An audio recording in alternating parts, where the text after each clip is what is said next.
University of Constance के साइंसदानों ने एक बिल्कुल नई किस्म की स्लाइडिंग परकशन रगर की निशानदही की है।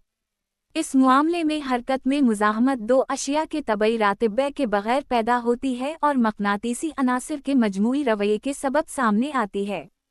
तहकीक के नताइज से ये बात सामने आई कि रगर हमेशा वज़न के साथ नहीं बढ़ती, जैसा कि एमंटन्स लॉ में बताया जाता है, बल्कि जब अंदरूनी निज़ाम में मकनातीसी तरतीब जब ख़राब हो जाती है तो परकशन अपने उरूज पर पहुंच सकती है।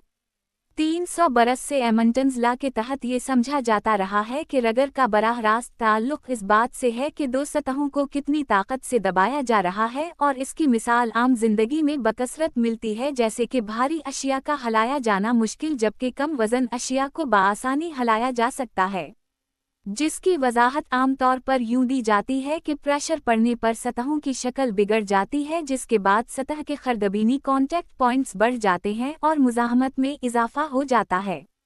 इस इम्कान की जांच के लिए मुहक्किकीन ने एक टेबल टॉप तजुर्बा तरतीब दिया, जिसमें आज़ादाना तौर पर घूमने वाले मकनातीसी अनासिर की दो जहती क़तार को एक दूसरी मकनातीसी तह के ऊपर रखा गया। हैरानकिन बात ये थी कि दोनों तहें कभी बराह रास्त एक दूसरे को छूती नहीं थीं, फिर भी इनके दरमियान मकनातीसी तामल एक काबिल पैमाइश रगर की कुव्वत पैदा कर रहा था। मज़ीद दिलचस्प ये कि तहों के दरमियान फासले को कम या ज़्यादा करके टीम मुअस्सर बोझ लोड को काबू में रखने में कामयाब रही और साथ ही हरकत के दौरान मकनातीसी साख्त में आने वाली तब्दीलियों को बराह रास्त मुशाहिदा भी किया।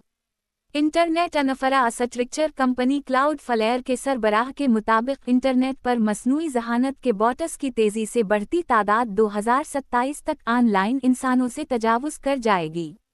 एक कॉन्फ्रेंस से गुफ्तगू करते हुए क्लाउडफ्लेयर चीफ एग्जीक्यूटिव अफसर मैथ्यू प्रिंस ने बताया कि ओपन एआई के चीट जीपीटी और गूगल के जेमिनाई जैसे एआई चीट बॉट्स की मकबूलियत के नतीजे में गुज़श्ता 6 माह के दौरान वेब ट्रैफिक में बड़ी तब्दीली वाक़ई हुई है।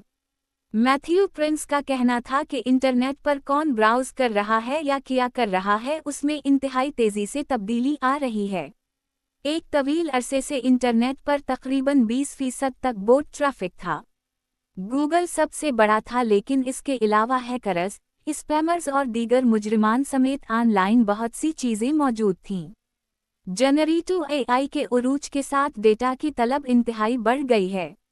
हम एक ऐसे दौर में दाखिल हो रहे हैं जहां 2027 तक इंटरनेट पर बॉट्स का ट्रैफिक इंसानों के ट्रैफिक से भी बढ़ जाने की तवक्को है। Web desk 20 March 2026।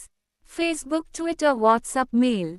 आज बरोज़ मार्च 20 को दुनिया के कई ख़तों में बशमूल पाकिस्तान दिन और रात का दौरानिया यकसा होगा। साइंसी अस्तला में उसे असपरंग एक्विनोकस कहा जाता है। इस दिन और रात तकरीबन बराबर हो जाते हैं, तकरीबन 12 घंटे। इस दिन सूरज खुते उस्तवा के ऊपर होता है। पूरी दुनिया में दिन और रात का दौरानिया तकरीबन यकसा महसूस होता है। वाज़ेह रहे ये साल में 2 बार होता है, एक मार्च में, दूसरा सितंबर में, जिसे ऑटम एक्विनोकस कहा जाता है। ताहम ऐसे वक्त में दिन और रात का दौरानिया बराबर कहा जाता है, लेकिन हकीकत में सूरज की रोशनी के फैलाव और फिज़ा के असर की वजह से दिन चंद मिनट ज़्यादा होता है।